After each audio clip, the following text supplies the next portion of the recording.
Ethan sat on the porch of his Charleston home, staring out at the sprawling oak trees draped in Spanish moss. The crisp air of early autumn carried a strange unease, one that had been gnawing at him for weeks. Something was wrong. He couldn't explain it, but he felt it in his bones, a shift, a change in Lily. His wife of 10 years had always been attentive and warm, but lately there was a chill in her demeanor, subtle yet persistent. It began with the little things. Her phone always turned away from him on the table, the sound of hushed conversations behind a closed bathroom door late at night, and the way she suddenly clung to her phone like a lifeline. Ethan brushed it off at first, convincing himself that she was merely preoccupied with work or the upcoming charity event she was organizing. But the signs were piling up, and they were impossible to ignore. One night, as they lay in bed, he heard the soft vibration of Lily's phone against the nightstand. The glow of the screen illuminated her face as she picked it up, shielding it from his view. She seemed to hesitate before answering, murmuring a quiet, "Hello?" Ethan pretended to sleep, his back turned to her, but his ears were sharply attuned to every sound. Her tone was light, almost playful, as she whispered into the receiver. He couldn't make out the words, but the warmth in her voice was a sharp contrast to the coolness she had shown him lately. When the call ended, she slipped the phone under her pillow, a habit he had noticed more frequently. Ethan's chest tightened as he lay there, wondering who could possibly be on the other end of the line. The next morning, Lily was in the kitchen preparing breakfast when Ethan approached her. The scent of sizzling bacon filled the air, but there was another scent lingering faintly, something foreign and unfamiliar. It was musky, masculine, and utterly out of place. He hesitated for a moment, then asked casually, "Did you pick up a new perfume or something?" Lily glanced at him briefly, a flicker of something unreadable crossing her face. "No," she replied, turning back to the stove. "Maybe it's the candles I lit last night." Ethan nodded, though unease twisted in his gut. It wasn't the candles. He knew the smell of their home like the back of his hand, and this scent wasn't part of it. His mind began to connect dots that he didn't want to connect. The late-night calls. The secrecy. The scent of cologne that wasn't his. It wasn't long before Ethan found himself carefully observing Lily's every move. She seemed more distant than ever, her smiles forced and her laughter hollow. Her phone became an impenetrable fortress, always in her pocket or gripped tightly in her hand. She began making excuses to leave the house more often, errands that took far longer than they should, impromptu meetings that weren't on her schedule. "Who was that on the phone last night?" he asked her one evening as she poured herself a glass of wine. She froze for a split second, just long enough for him to notice. "Oh, just Claire," she said smoothly, naming her closest friend. "She's been going through a rough patch and I've been trying to be there for her." Ethan nodded but didn't press further. Claire was an easy alibi, someone whose name she could drop without question. But deep down, he didn't buy it. The way she avoided his gaze when she said it, the slight tremble in her voice, it didn't sit right with him. It all came to a head one evening when Ethan decided to confront the gnawing suspicion that had been eating away at him. Lily had left for yet another meeting, and he sat alone in the dimly lit living room, his mind racing. He picked up her scarf, left draped over the back of a chair, and inhaled deeply. That same cologne, rich and overpowering, hit him like a punch to the gut. It was undeniable now. Ethan's hands trembled as he stared at the scarf, his thoughts spiraling. He didn't want to believe it, didn't want to acknowledge the possibility that his wife could be hiding something so devastating. But the evidence was mounting, and his gut told him he couldn't ignore it any longer. That night, after Lily returned home, Ethan watched her closely. She moved through the house with an air of detachment, as though she were a visitor in her own home. When she finally went to bed, Ethan stayed up, waiting for the perfect moment. As soon as he heard her steady breathing, he slipped into the hallway and retrieved her phone from the kitchen counter where she had carelessly left it charging. It was locked, of course, but he had seen her enter her passcode enough times to know it by heart. His heart pounded in his chest as he unlocked the device, his hands slick with sweat. The screen came to life, and for a moment he hesitated. This was a line he had never crossed before. But the gnawing need for answers propelled him forward. Ethan scrolled through her messages, his eyes scanning for anything out of place. It didn't take long. A string of texts from a contact saved as AC caught his attention. The messages were vague, but there was an undeniable intimacy in the tone. "Tonight was amazing. I can't stop thinking about you," one read. "I can still smell you on me," said another. Ethan's stomach churned as he pieced together the implications. He scrolled further, finding more texts and even a photo, a candid shot of Lily, her expression warm and unguarded, a smile he hadn't seen in months. He couldn't look at it anymore. Slamming the phone down on the counter, he felt a surge of anger and heartbreak unlike anything he had ever known. The next day, Ethan tried to act normal, but the weight of his discovery hung heavy over him. Lily seemed oblivious, going about her day as though nothing had changed. But for Ethan, everything had changed. The woman he had shared a decade of his life with, the woman he had trusted implicitly, was now a stranger to him. Ethan resolved to dig deeper. He wasn't the type to jump to conclusions without concrete proof, and he needed to know the full extent of what was happening. But as he stared at Lily across the dinner table that night, he couldn't shake the feeling that the life they had built together was crumbling before his eyes. Ethan's hands gripped the steering wheel tightly as he pulled up outside Lily's office building. It was nearing midnight, and the Charleston streets were eerily quiet. He'd never imagined he would find himself in this situation, tailing his own wife like some kind of private investigator, but the nagging suspicion he had carried for weeks had finally boiled over. Tonight he needed answers. Her excuse had been flimsy. Late-night work to finalize the budget, she'd said casually over dinner, brushing off his concerns about her recent absences. But Ethan knew better. The phone calls, the cologne, the secrecy, it all pointed to something far worse than work obligations. And now, sitting in his truck with the engine off, staring at the dimly lit office building, Ethan felt the full weight of his fear pressing down on him. The building's parking lot was mostly empty, save for a few cars, one of which was unmistakably Lily's silver sedan. He scanned the other vehicles and noticed a sleek black BMW parked a few spaces down. Ethan's jaw tightened. He recognized it as belonging to Ryan, one of Lily's co-workers, a man she had mentioned in passing but with just enough detail to make Ethan uncomfortable. For a moment, he debated turning back. What if he was wrong? What if this really was just a late night at work?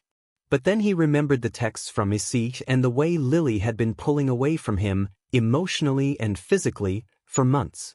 The thought of leaving without knowing the truth felt like surrendering to a slow death. He couldn't live like that. He needed to see for himself. Ethan stepped out of the truck, the cold night air biting against his skin. The building loomed ahead of him, its glass doors reflecting the dim glow of the streetlights. As he approached, his footsteps seemed unnaturally loud against the pavement. He tried the main entrance and found it unlocked. The lobby was empty, its sterile white tiles and potted plants giving no indication of what might lie beyond. His heart pounded as he made his way up the stairs, following the faint hum of lights from the second floor where Lily's office was located. He moved quietly, his ears straining for any sound. The corridor stretched out before him, lined with glass-walled conference rooms and private offices. At first, everything seemed normal, but as he rounded the corner, a faint light seeped out from under the door of one of the conference rooms. Ethan's stomach twisted. He edged closer, his pulse hammering in his ears. Voices drifted through the crack in the door, Lily's voice, soft and familiar, followed by a man's low, murmured response. Ethan's blood ran cold. He pushed the door open, and the scene before him confirmed his worst fears. Lily was seated on the edge of the conference table, her posture relaxed in a way Ethan hadn't seen in months. She wasn't wearing the strained, polite smile she reserved for him these days. No, this was different. Her face was alight with laughter, her head tilted toward Ryan, who stood close to her, too close. Ryan's expression froze the moment he noticed Ethan, his easy confidence evaporating as he took a step back. Lily, on the other hand, looked like she'd seen a ghost. Her laughter died in her throat as she turned to face her husband, her eyes wide with shock and something Ethan couldn't quite place. Fear, maybe, or guilt. "Ethan," she began, her voice shaky. But Ethan didn't let her finish. "So this is what late-night work looks like?" he said, his voice low but trembling with anger. He glanced between the two of them, his gaze settling on Ryan. "I don't think we've been properly introduced." Ryan opened his mouth to speak, but no words came out. He looked like a deer caught in headlights, his carefully composed facade crumbling under the weight of Ethan's piercing glare. "Save it," Ethan snapped, cutting him off. He turned back to Lily, his expression hard. "How long, Lily? How long has this been going on?" Lily scrambled to her feet, her hands trembling as she held them up in a placating gesture. "Ethan, it's not what it looks like." "Oh really?" Ethan barked, his voice rising. "Because it looks like my wife is spending her late nights cozying up to her coworker while I'm at home, wondering why she doesn't look me in the eye anymore." "Ethan, please," she pleaded, tears welling up in her eyes. But Ethan wasn't done. "Do you think I'm stupid?" he continued, his voice shaking with a mix of rage and heartbreak. "Do you think I haven't noticed the phone calls, the lies, the goddamn cologne on your clothes? I trusted you, Lily. I trusted you, and this is how you repay me." Lily's tears spilled over as she struggled to find the words. I didn't mean for this to happen." Ethan let out a bitter laugh. "Didn't mean for what to happen, Lily? For me to catch you? Or for you to destroy everything we built together?" Ryan, who had been silent until now, finally spoke up, his voice tentative. "Look, man, this isn't what you think." "Shut up," Ethan snapped, his glare silencing Ryan instantly. "You don't get to talk. You don't get to say a damn thing." The room fell silent, the tension so thick it was suffocating. Ethan turned back to Lily, his voice dropping to a cold, quiet tone that was somehow even more terrifying.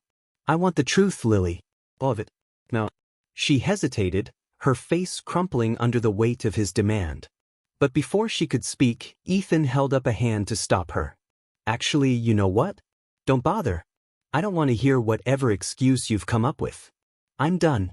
With that, he turned and walked out of the room, leaving Lily and Ryan standing in stunned silence. Ethan didn't look back. He couldn't. The sight of them, the betrayal etched into every detail of the scene, was more than he could bear. By the time Ethan got back to his truck, his hands were trembling so badly that he could barely grip the steering wheel. He sat there for a long time, staring out at the empty parking lot as his mind raced. Anger, betrayal, and humiliation churned inside him, a toxic cocktail that threatened to consume him entirely. He thought about the years he had spent with Lily, the life they had built together, the moments he had cherished that now felt like a cruel joke. And then there was Ryan, a man who had likely seen him at company events, who had probably shaken his hand while stabbing him in the back the entire time. Ethan clenched his fists, his nails digging into his palms. This wasn't over. He couldn't just walk away from this without knowing the full truth. How long had it been going on? Was this just some fleeting infatuation, or was there more? Ethan needed answers, and he was determined to get them, no matter how painful they might be. Ethan sat in his truck outside his home, his fingers gripping the steering wheel so tightly that his knuckles were white. He hadn't driven straight back after the encounter at Lily's office. Instead, he'd circled the quiet Charleston streets, trying to calm the storm raging inside him.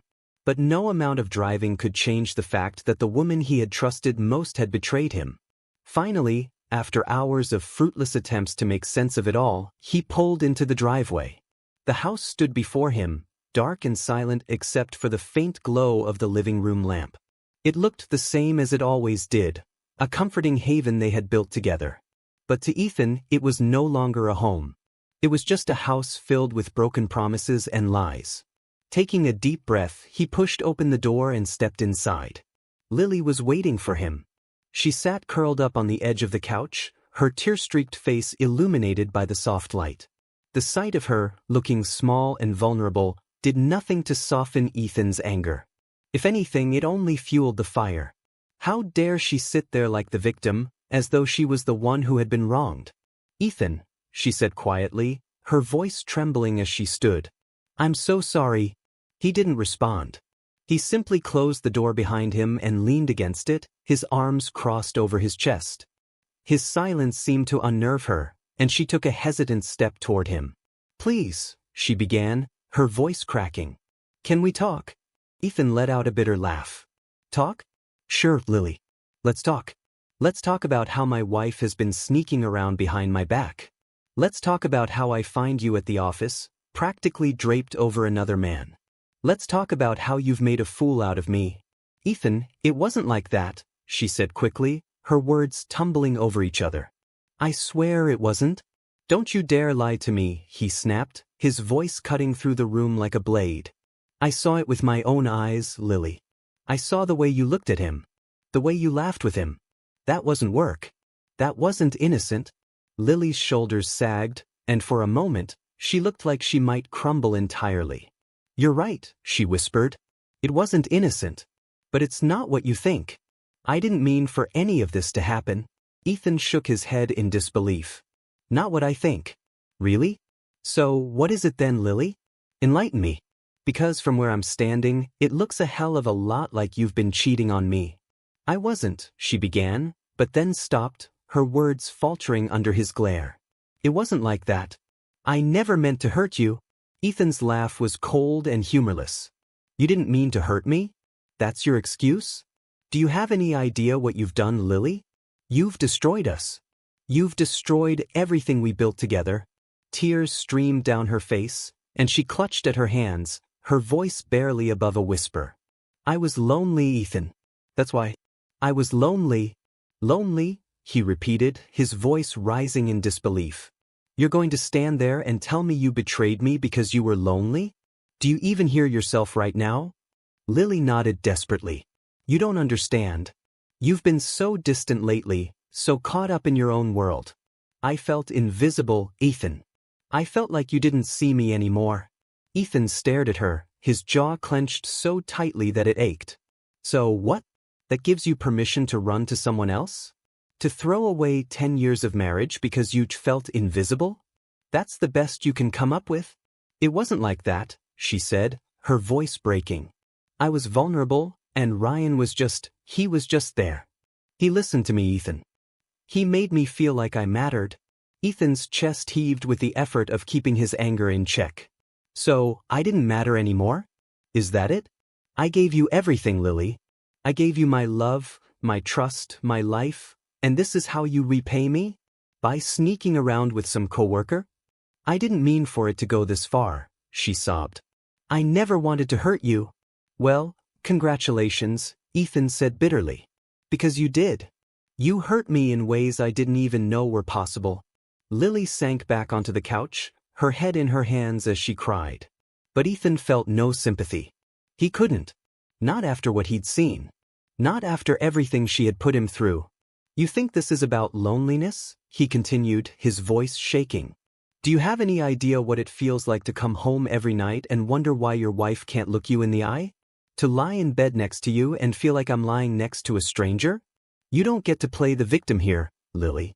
You made your choices. I'm sorry, she whispered again. I know I messed up. I know I don't deserve your forgiveness, but please, Ethan, please don't give up on us. Ethan shook his head, his anger giving way to a deep, aching sadness. You don't get it, do you? It's not about forgiveness. It's about trust. And you destroyed that the moment you let him into our lives. I'll do anything to make it right, she said, her voice trembling. Anything. Ethan looked at her, his eyes hard. You can't make this right, Lily. You can't undo what you've done. For a long moment, the room was silent except for Lily's quiet sobs. Ethan felt like he was standing on the edge of a cliff, staring down into an abyss. Everything he had thought he knew about his life, his marriage, his wife, had been turned upside down. And now, he was left to pick up the pieces. I'm going to take some time, he said finally, his voice cold and distant. And I'm going to figure out what I want to do. But right now, I can't even look at you. Lily's head snapped up, her tear-streaked face filled with desperation. Please, Ethan, don't leave. I already did, he said, his voice heavy with finality. The moment you betrayed me, you left me no choice. Without another word, he turned and walked upstairs, leaving Lily alone in the living room. He didn't slam the door. He didn't yell. He just left, his footsteps echoing through the silent house. Upstairs, Ethan sat on the edge of their bed, his head in his hands.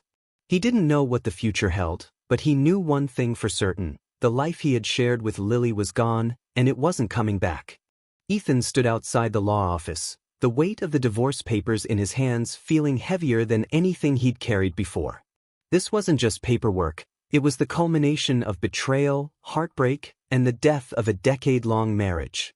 He stared at the neat, typed lines on the documents, his name listed as the petitioner, and Lily's as the respondent.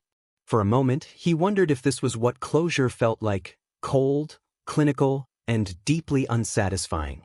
But Ethan wasn't here for satisfaction. He was here for justice. Lily's actions had destroyed the life they had built together, and now he was going to make sure she bore the full consequences of her choices. Inside the office, his attorney, Claire Wilkes, met him with a firm handshake. She was a no-nonsense woman in her early 50s, known for her sharp mind and even sharper tongue in the courtroom. "I've gone through everything you gave me," Claire said, gesturing to the thick folder of evidence Ethan had provided. "The text messages, the photographs, the investigator's report, it's airtight. There's no way she can contest this?" Ethan nodded, his jaw set. "I don't want her to have anything," he said, his voice hard. "Not the house, not the savings, not a damn thing. She doesn't deserve it." Claire gave him a small, approving smile. "With this evidence, you're in a strong position to make that happen. The court doesn't look kindly on infidelity, especially when we can prove it so conclusively. If she tries to fight you, it'll only make her look worse." That evening, Ethan returned home with the divorce papers carefully tucked into a manila envelope. Lily was sitting at the dining table, a mug of tea in front of her that she hadn't touched. She looked up as he entered, her eyes red and puffy from crying. She had been trying to keep up appearances, cooking, cleaning, and acting as though she could somehow salvage what was left of their relationship. But Ethan saw through it all. The damage was done, and there was no undoing it. "We need to talk," he said, his voice devoid of warmth. Lily nodded slowly, bracing herself as he placed the envelope on the table in front of her. "What's this?" she asked, her voice trembling. "Divorce papers," Ethan replied bluntly. "I've had enough, Lily. There's nothing left to say, and there's nothing left to fix. This marriage is over."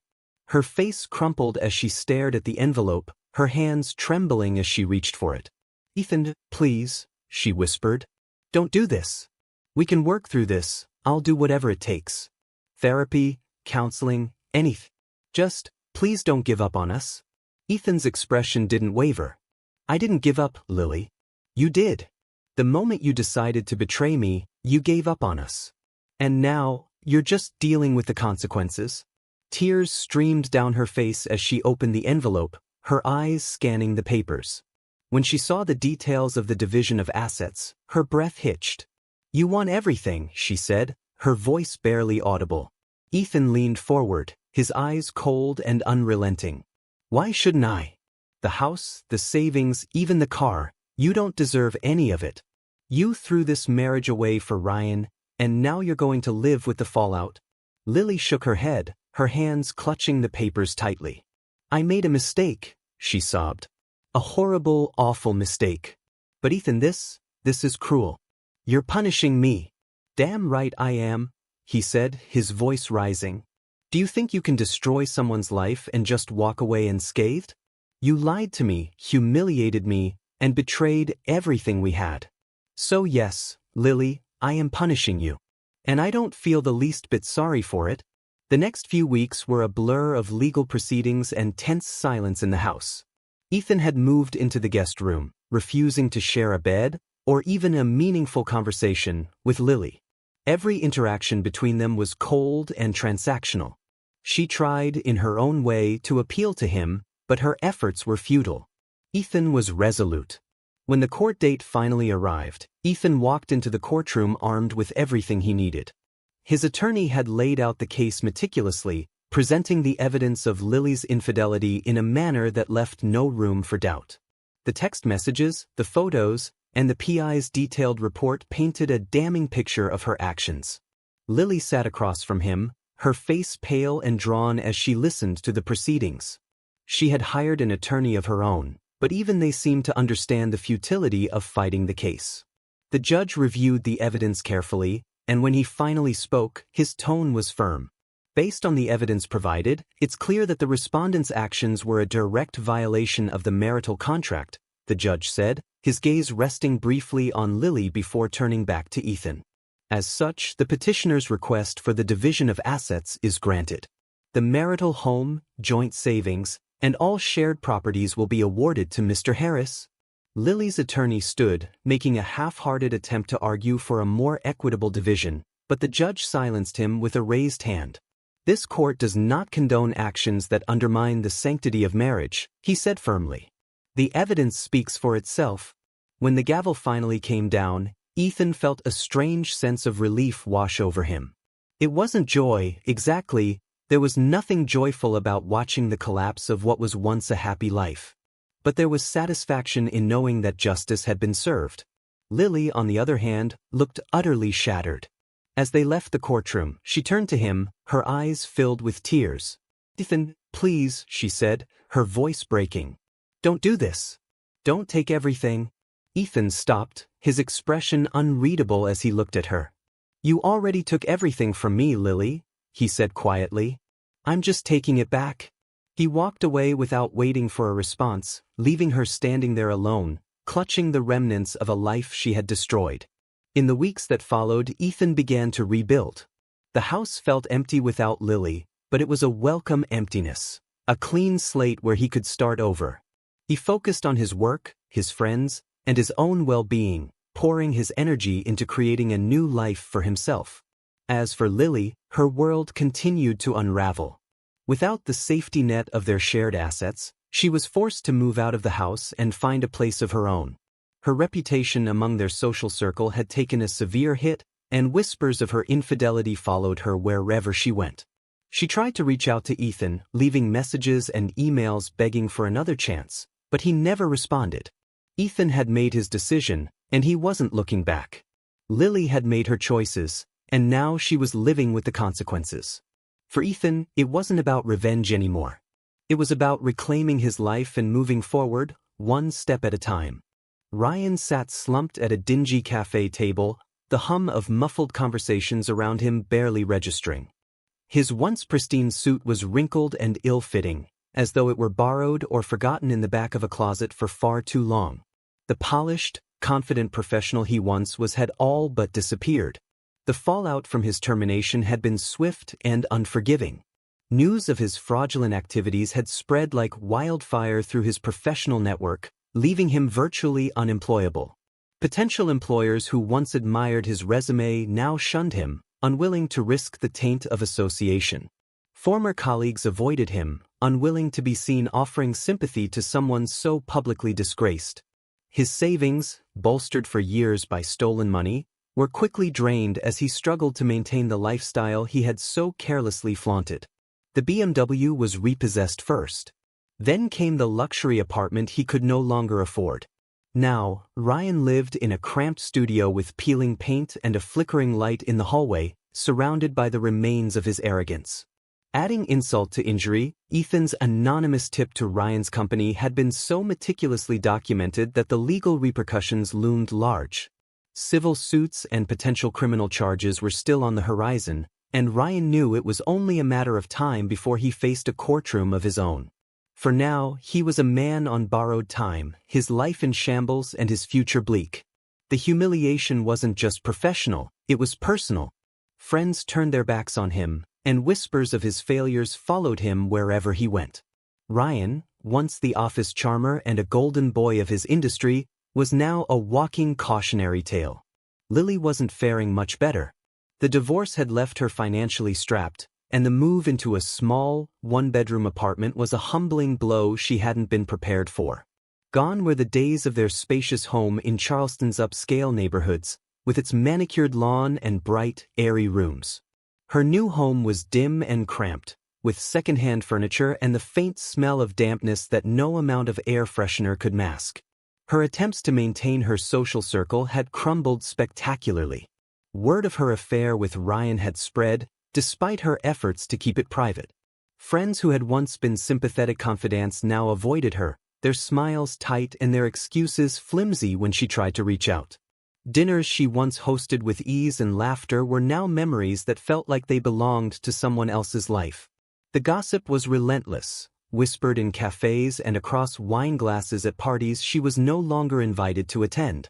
Lily spent her days trying to piece her life back together, though the weight of her choices hung over her like a storm cloud. She had found a job, a modest position at a local nonprofit, but the work was unglamorous and the paycheck barely enough to cover her bills. Her nights were lonelier than she could have imagined, filled with the silence of her empty apartment and the crushing regret of what she had lost. She tried reaching out to Ethan a few times, sending long, heartfelt emails apologizing for her actions and begging for forgiveness. But Ethan never responded. She even stopped by the house once, hoping for a chance to talk to him face to face, but he had refused to answer the door. Eventually, she stopped trying, realizing that her pleas would fall on deaf ears. Ethan, meanwhile, found himself in an emotional no-man's land. On paper, he had come out of the divorce victorious. He had the house, the savings, and the satisfaction of knowing that both Lily and Ryan were suffering the consequences of their actions. But none of it brought him peace.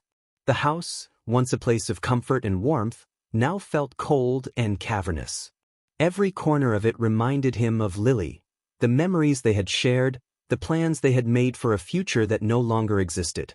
He couldn't walk into the kitchen without seeing her standing at the stove, laughing about something trivial. He couldn't sit on the couch without remembering the nights they had spent curled up together, talking about everything and nothing. Despite the justice he had achieved, Ethan felt hollow. The betrayal had left scars deeper than he had anticipated, and the anger that had fueled him in the weeks after the discovery of Lily's affair was now replaced by an aching sadness. He struggled to trust anyone, questioning the motives of even those closest to him. He withdrew from his friends, turning down invitations and avoiding social gatherings. Small talk felt impossible when his mind was constantly churning with thoughts of what had gone wrong and what he could have done differently. His coworkers noticed the change in him, though they didn't say anything directly. He buried himself in work, staying late at the office and taking on extra projects just to avoid going home to the silence. At night, when he lay in bed staring at the ceiling, the questions haunted him. Had he been too cold, too distant, as Lily had claimed? Had her betrayal been a symptom of something broken in their marriage long before Ryan entered the picture? Or was it simply a reflection of her own selfishness, her inability to see the value in what they had built together? The questions circled endlessly, with no satisfying answers in sight. Ethan tried therapy at the suggestion of a friend, though the sessions left him feeling raw and exposed. Talking about the betrayal forced him to confront emotions he had been trying to suppress, and while the therapist assured him that the process was necessary for healing, Ethan found little comfort in it.